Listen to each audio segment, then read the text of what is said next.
till the last lecture, we were learning about elasticity of demand. We also saw law of demand first, and then about the price elasticity, income elasticity, cross elasticity, right? ये तीनों type तो हमने पढ़ लिए. उसके साथ साथ ये भी देखा कि इलास्टिसिटी का हम कैसे यूज कर सकते हैं. What is the concept of revenue, and revenue मतलब जो इनकम है वो इनकम का इलास्टिसिटी से कैसे ताल्लुक है, और एक्सपेंडिचर का भी, राईट, कसं रिलेशन आहे त्यांचं एकमेकांशी. याच्याबरोबर आपण हे पण पाहिलं होतं की तुम्ही जेव्हा इलास्टिसिटी बद्दल नुसतं थिओरिटिकल बोलत असता तेव्हा तुम्हाला हेही माहिती असलं पाहिजे how to calculate elasticity, and there are 4 types which we saw, right? 4 methods of calculating elasticity. We also solved some sums, some problems we also have solved. And finally today we are coming to the new chapter that is called demand forecasting. मला सांगा किती जणांना माहिती आहे forecasting म्हणजे काय? Is there anyone? काही सांगू शकता? फोरकास्टिंग या शब्दाचा अर्थ माहिती आहे का तुम्हाला? Okay, let me tell you. Forecasting म्हणजे फ्यूचर एक्सपेक्टेशन. फ्यूचर में क्या होगा उसका एक्सपेक्टेशन क्रिएट करना और उसके हिसाब से कुछ मतलब ज्याला आपण मराठीत आडाखे असं म्हणतो, एस्टिमेशंस, वो बनाना, अंदाज.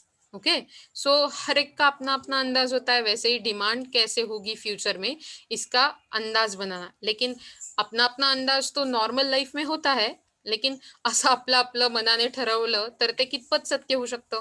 आणि म्हणून त्याच्यासाठी काहीतरी सायंटिफिक गोष्टी पाहिजेत, सायंटिफिक मेथड पाहिजे, ज्याच्यामुळे आपल्याला कळू शकतं की एका फर्मच्या एका एक्स प्रोडक्टला, समजा आता पार्लेजी घ्या.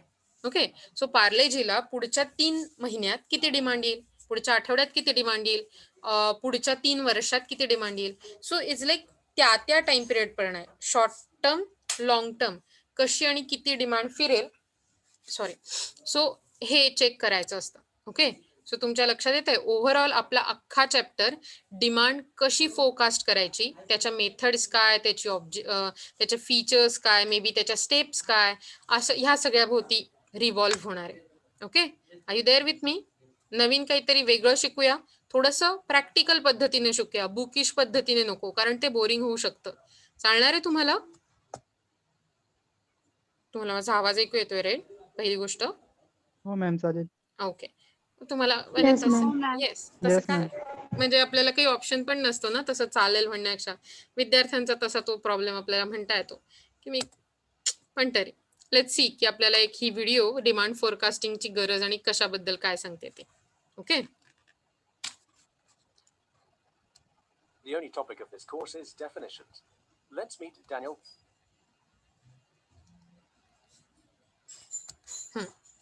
दिसतंय तुम्हाला आता व्हिडिओ? एक पिवळा पिवळा माणूस उभा आहे तिथे, दिसतोय? Yes. Yes, ma'am. मी सुरू करते. ऐका. Comment. A demand planner for Rollers, a bicycle manufacturer. Hi, I'm Daniel. I'm working on improving our forecasts. I'm Henry, a senior demand planner. I'm Anna, the supply chain director. Hi, I'm Karen, a salesperson. Hi, I'm Dina, Director of Sales. Oh boy, here comes the monthly demand forecast. How do they create these things anyway? By picking numbers out of a hat?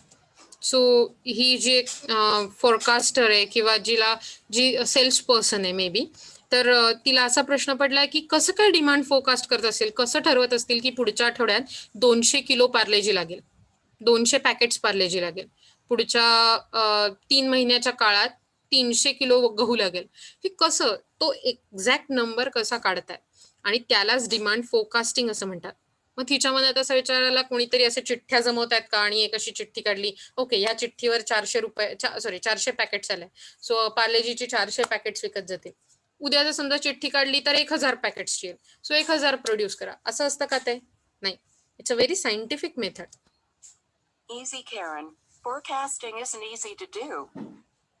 I know, but last quarter the forecast was way too low. I could have sold another 50,000 bikes, but we had to tell customers they wouldn't be delivered for 3 months. सो असं होऊ शकतं की forecasting ते may be ती आता बाइसिकलच्या factory बद्दल बोलतात. Okay, सो जब आप बाइसिकल के फैक्ट्री के बारे में बात कर रहे हो तो शायद ऐसा फोरकास्ट हो कि सिर्फ 3000 बाइक्स सेल होंगे एक वीक में, ओके लेकिन एक्चुअल में 50,000 हो सकते थे, लेकिन क्योंकि आपका फोरकास्ट 3000 ही था, आपने उतने ही बाइक्स बनाए, तो आपके पास डिमांड था लेकिन सप्लाई करने के लिए प्रोडक्शन नहीं था, राइट? मतलब लोगों को क्यू में लगना लगा। लेकिन बाइसिकल्स जैसी चीजें रहती है वो बहुत ही इलास्टिक डिमांड वाली रहती है, मतलब अगर ये कंपनी की नहीं तो वो कंपनी की, फिर वो कंपनी की। सो दैट मीन्स कि आपकी ऑर्डर किसी और कंपनी के पास चली गई, राइट? तो that's how we can say कि ये 3 मंथ्स का जो मतलब गैप हुआ वो गलत फोरकास्ट था, राइट? उनको 50,000 के नियर पहुंचना था लेकिन उन्होंने 3,000 दिया, that is under valuation, okay? I lost a lot of commission that way. You're right, because our forecast was so low, we ended up making a lot less than we needed. Other times, we were too optimistic and had way too much inventory. तो other time में क्या होता है कि actually demand 50,000 होने वाला है एक हफ्ते में, लेकिन हम 1 लाख बनाते हैं।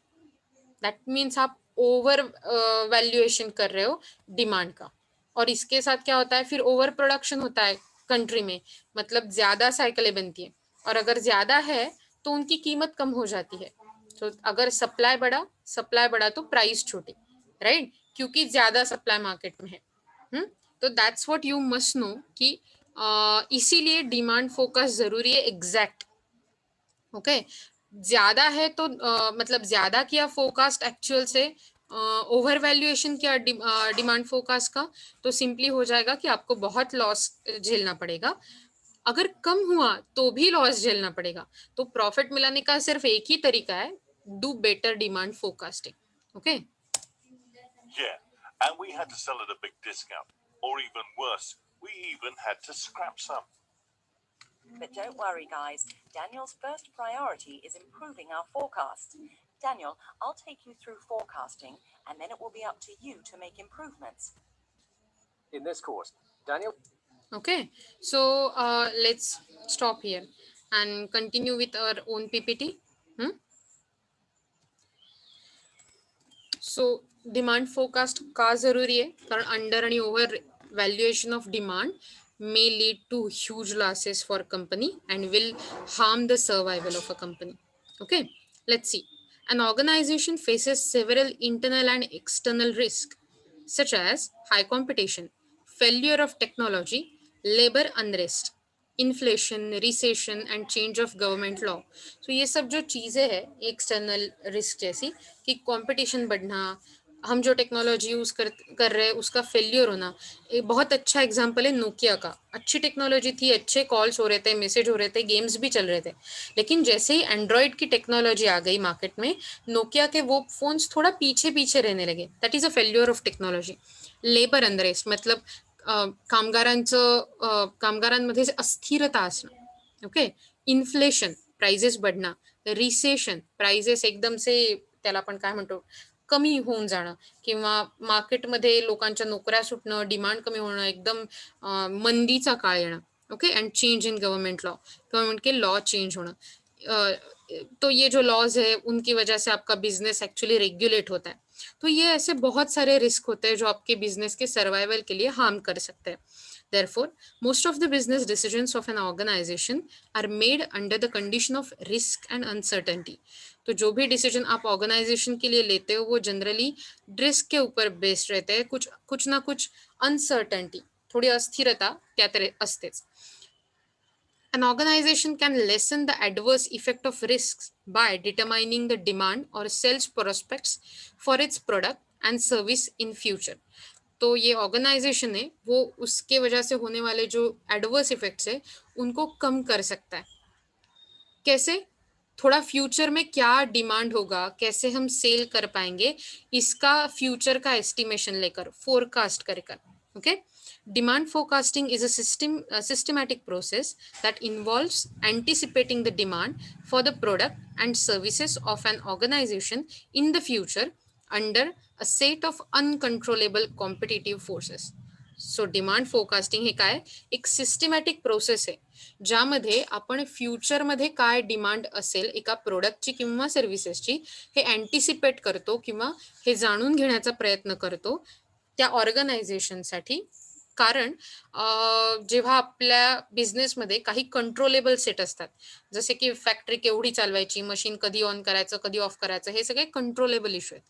पण वरती आपण जसे बघितले, इन्फ्लेशन, गव्हर्नमेंटचे लॉ चेंज होणं, टेक्नॉलॉजी फेल्युअर, हे सगळे अनकंट्रोलेबल आणि कॉम्पिटिटिव्ह फोर्सेस आहेत, राईट? आणि असे सगळे फोर्सेस आपल्या आसपास असताना आपली डिमांड किती प्रकारे वाढली पाहिजे, या सगळ्याचं एक फोरकास्ट करणं गरजेचं असतं. ओके, अकॉर्डिंग टू आता ह्या ज्या डेफिनेशन आहेत, डेफिनेटली जर तुम्हाला आलं डिफाईन डिमांड फोरकास्टिंग, तर तुम्हाला ही इंट्रोडक्शन आणि या डेफिनेशन लिहायला पाहिजेत. तुमच्या लक्षात येत आहे? सो या पुढच्या ज्या 2 डेफिनेशन आहेत त्या तुमच्या पाठ असणं गरजेचं आहे आणि मुख्य म्हणजे पेपरात त्या लिहिणंही गरजेचं आहे. सो ही तुमची इंट्रोडक्शन आहे कुठच्याही उत्तराची, जे उत्तर तुम्हाला विचारेल रिगार्डिंग डिमांड फोरकास्ट. पुढे काही प्रश्न असो, जेव्हा डिमांड फोरकास्ट असा प्रश्न येतो तेव्हा तुम्हाला त्या टॉपिकची इंट्रोडक्शन लिहिणं गरजेचंच असतं, पहिला 1 ते 2 पॅरेग्राफ. तुमच्या लक्षात येते? Let's see. According to Ivan J. Douglas, demand estimation, that is forecasting, may be defined as a process of finding values for demand in the future time periods. तो डिमांड एस्टिमेशन या forecast क्या है? ये process of finding values of the demand. तो future में कितना demand होगा for a particular time period, ये फाइंड करना, ये कैलकुलेट करना, that is a demand estimation. ये डगलस ने हमें इस डेफिनेशन बताई है. अब और एक है जो जिनका नाम है कंडिफ और स्टिल. तो इन्होंने क्या बताया है? Demand forecasting is an estimate of sales during a specified future. मतलब आप सेल्स का एस्टिमेट करते हो, डिमांड फोरकास्ट करते हो तो कि फ्यूचर में कितना सेल करेंगे हम for a particular time period. So specific future period based on proposed marketing plan. एक मार्केटिंग प्लान कैसा होना चाहिए प्रपोज किया हुआ, and a set of particular uncontrollable and competitive forces. Again the same thing.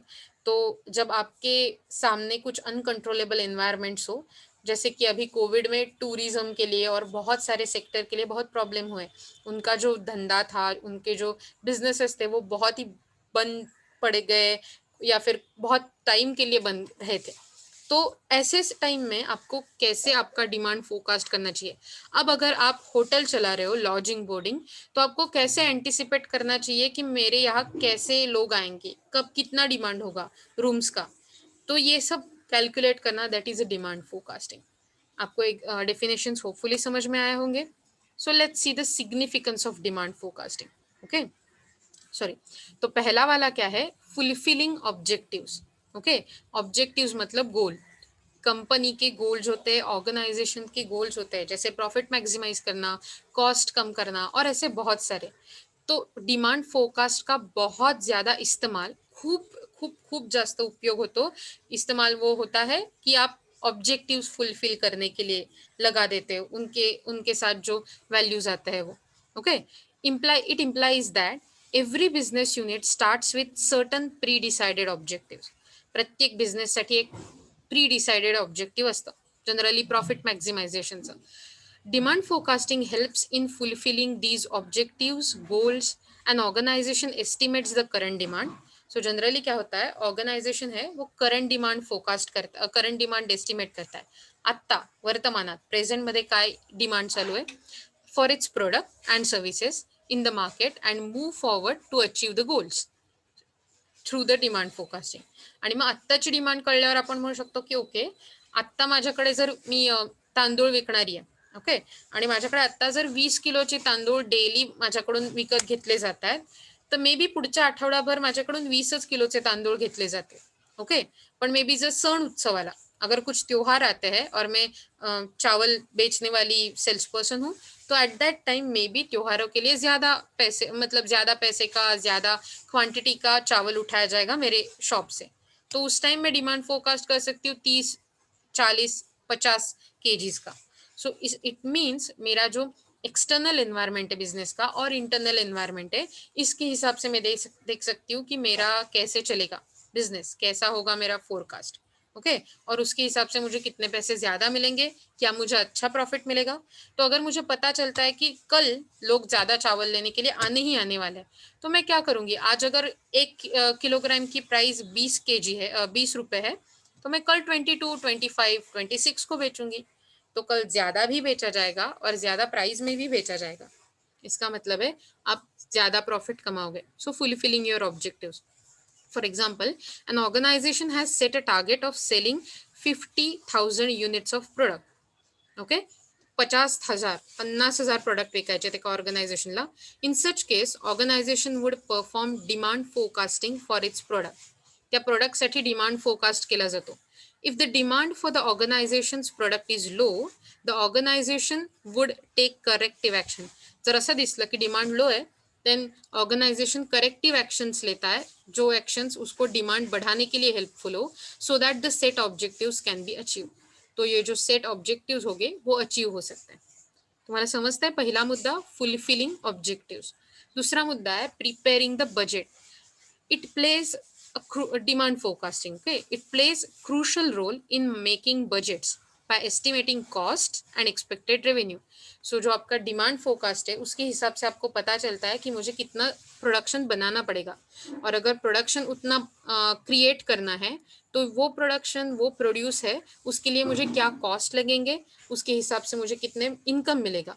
तो अब अगर आप फ्यूचर का बजट प्रिपेयर कर रहे हो तो demand forecasting is a very very essential tool. For instance, an organization has forecasted that the demand for its product, which is priced at rupees 10, would be 10,000 units. In such cases, the total expected revenue will be 10 multiplied by, oh, it was not 10,000. It was, sorry, the comma has fooled me in a way. It was 1 lakh products, right? So 1 lakh multiplied by 10, that will be 10 lakhs. This way, demand forecasting enables organization to prepare their budget. इसका मतलब अगर मुझे 1 lakh products बेचने हैं और हर एक की price 10 रुपया है, तो मुझे कितने पैसे मिलेंगे. और उल्टा हर एक प्रोडक्ट की प्राइस अगर 9 रुपये कॉस्ट है, कॉस्ट ऑफ क्रिएशन, ओके, तो उस वक्त के लिए 9 मल्टीप्लाइड बाय 1 लाख आप देख सकते हो, तो 9 लाख मतलब कॉस्ट है 9 लाख और प्राइस है 10 लाख. मैं 10 लाख को बेचूंगी, 9 लाख मेरा खर्चा होगा, तो 1 लाख मेरा प्रॉफिट होगा. ये सब मैं फाइंड आउट कर सकती हूँ अगर मुझे डिमांड फोरकास्टिंग करना आता है. अब मैं जो ये बोल रही हूँ इतना इजी तो वो नहीं है, लेकिन फिर भी एक बेसिक आइडिया के लिए आपको समझ में आना चाहिए. ओके, हमने 2 सिग्निफिकेंस, 2 इंपॉर्टेंस देखे डिमांड फोरकास्टिंग के. एक था फुलफिलिंग ऑब्जेक्टिव्स, दूसरा है प्रिपेयरिंग द बजट. अब तीसरा देखो, stabilising employment and production. Okay, employment stabilise करने के लिए उसका इस्तेमाल किया जा सकता है. कैसे? स्टेबिलाइजिंग एम्प्लॉयमेंट का मीनिंग होता है आप परमानेंसी इन जॉब परमानेंट कर देना लोगों के लिए. It helps an organization to control its production and recruitment activities. तो ये जो एम्प्लॉयमेंट मतलब डिमांड फोरकास्टिंग है, ये हमें बताता है कि हमें कितने रिक्रूटमेंट करना चाहिए, कितने नए लोगों को काम देना चाहिए, या फिर कितने लोगों को काम से निकालना चाहिए. ओके, क्योंकि हमें ज्यादा लेबर नहीं लग रहा है, हमें कम बनाना है या ज्यादा बनाना है according to demand. Producing according to the forecasted demand of the product helps in avoiding the wastage of the resources of an organization. तो इसका मतलब है जो फोरकास्टेड डिमांड है उसका just wait. Okay, just a minute, मेरे यहाँ internet की कुछ अनस्टेबिलिटी दिख रही है.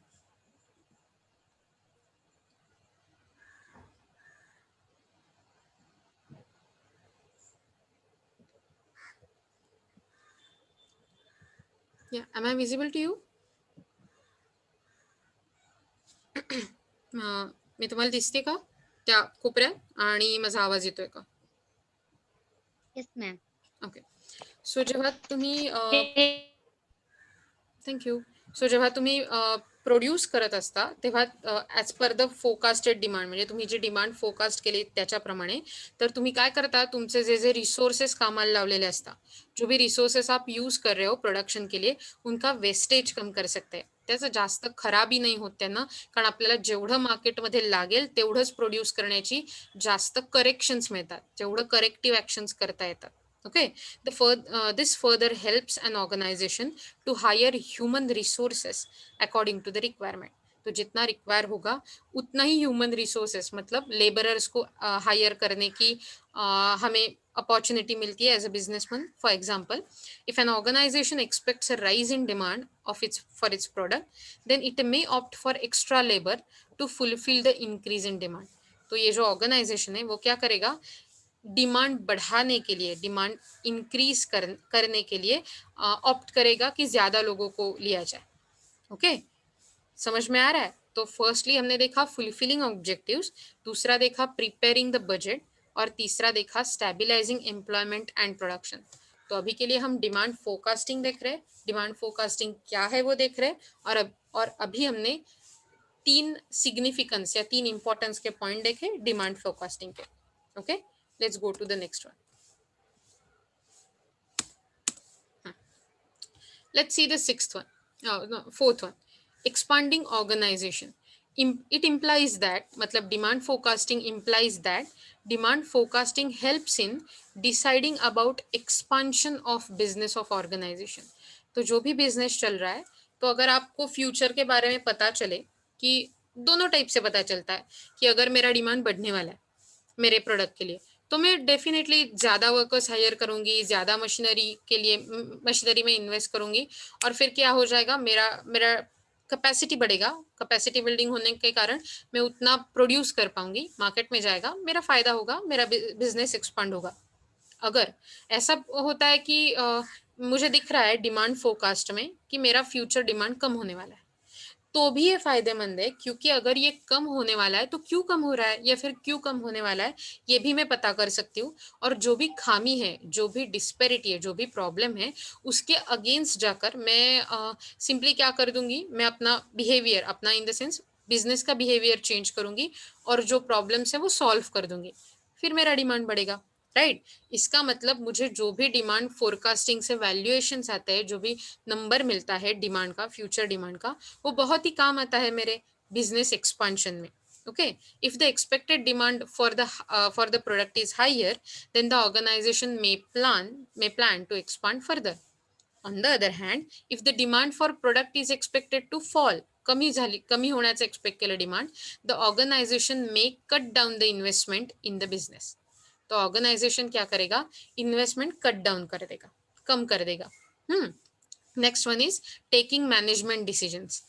तो मैनेजमेंट डिसीजंस मतलब 3 लेवल के मैनेजमेंट होते हैं, ये आपने देखा था अगर आपको पता है, top level, middle level, bottom level management. और ये सब चर्निंग है, एक दूसरे के साथ काम करते हैं सब. टॉप लेवल डिसीजन लेती है, मिडल लेवल और ये इम्प्लीमेंट करती है, और जो बॉटम लेवल मैनेजमेंट होता है वो ऑपरेशनलाइज करती है. ओके, तो ये सब जो मैनेजमेंट है, ये डिसीजंस के लिए बहुत ही ज़रूरी होता है कि फ्यूचर में क्या होने वाला है इसके हिसाब से प्लान करें. ओके, तो आपको पता है सैमसंग के कुछ महीनों बाद नए सीरीज के मॉडल आते हैं. एप्पल फोन के हर कुछ दिनों में, हर कुछ महीनों में नए मॉडल जाते हैं. तो ऐसे क्यों होता है, मतलब ये क्या ऐसे क्यों होता है कि जनरली लोग नए मॉडल्स बनाते हैं? बताओ मुझे, कि एक के बाद दूसरा अपडेटेड मॉडल, दूसरे के बाद तीसरा, क्यों होता है ऐसे? इवन जो आप एप्स यूज करते हो उसमें भी वैसा ही होता है, आपको अपडेट्स आते हैं. व्हाट्सएप का अपडेट आता है, इंस्टा का, हर एक ऐप का अपडेट आता है, आप लेते हो. तो क्यों, ऐसा क्यों होता है? बताइए मुझे, ऐसे क्यों होता है?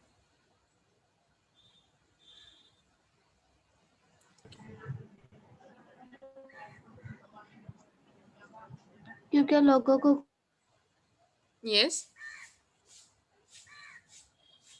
कुछ नया चाहिए और वो अपडेट वर्जन में नई चीजें होती हैं जो पिछले वाले में. Correct, very good.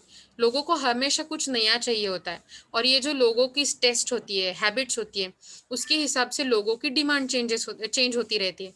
और अगर लोगों की डिमांड चेंज हो रही है, इसका मतलब हमारा डिमांड फोरकास्टिंग बहुत ही तगड़ा होना चाहिए, क्योंकि उस डिमांड के हिसाब से हमें नए प्रोडक्ट, नए अपडेट्स करवाने पड़ते हैं. और ये डिसीजंस कौन लेता है? हमारी मैनेजमेंट लेवल लेती है. सो मैनेजरियल डिसीजन में ऐसे डिमांड फोरकास्टिंग हेल्पफुल रहता है. So it helps in making critical decisions such as deciding plant capacity, मतलब एक प्लांट से कितनी गाड़ियां आनी चाहिए, कितने आइटम्स जो आप बना रहे हो, प्रोडक्ट सर्विसेज, वो आनी चाहिए. So that plant capacity, determining the requirement of raw material, मतलब रॉ मटेरियल का कितना रिक्वायरमेंट है और कैसे फुलफिल करना चाहिए. उसके साथ साथ ensuring the availability of labour and capital, मतलब जितना डिमांड है उसके हिसाब से हमें उतना ह्यूमन रिसोर्सेज भी रखना पड़ता है, उतने लोगों को भी रखना पड़ता है काम पर. So that's also one of the advantages of demand forecasting to manage management or to make a managerial decisions. Okay, then the next one is evaluating performance. Performance evaluate करने के लिए हमेशा आपको पता है, आपको जब आप जॉब के लिए लगते हो तो सैलरी में इंक्रीमेंट मिलता है, मतलब आपका सैलरी बढ़ जाता है, राइट. या फिर अगर आप लोन के लिए मतलब अप्लाई कर रहे हो तो आपको एक ऐसा बता दिया जाता है कि आप कितने क्रेडिबल है, मतलब आपको क्रेडिट कितने दिया जाता है, कैसे दिया जा सकता है या नहीं दिया जा सकता. अगर आपने 10 लाख का लोन मांगा है तो 7 लाख का क्यों मिलेगा, 8 का क्यों नहीं मिलेगा, आपको रेटिंग दिया जाता है, राइट. तो मुझे बताओ कि ये क्या है, मतलब सैलरी में इंक्रीमेंट बढ़ना क्यों होता है ऐसे?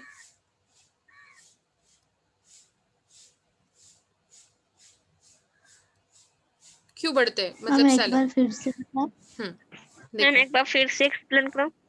देखो, आप जब सैलरीड पर्सन हो, मतलब जॉब, ओके, तो आपको पता है जैसे जैसे आप काम करते जाते हो लोगों की सैलरी बढ़ती है. हाँ, जिस सैलरी पे उन्होंने काम करना शुरू किया पूरे लाइफ टाइम तक वही सैलरी पे तो वो नहीं काम करते, सैलरी चेंज होती रहती है, राइट, होपफुली बढ़ती ही रहती है. उसके हिसाब से आपका परफॉर्मेंस इवेल्युएट होता है और उसके हिसाब से सैलरी बढ़ती है. तो आपको क्यों लगता है कि सैलरी बढ़ती है लोगों की?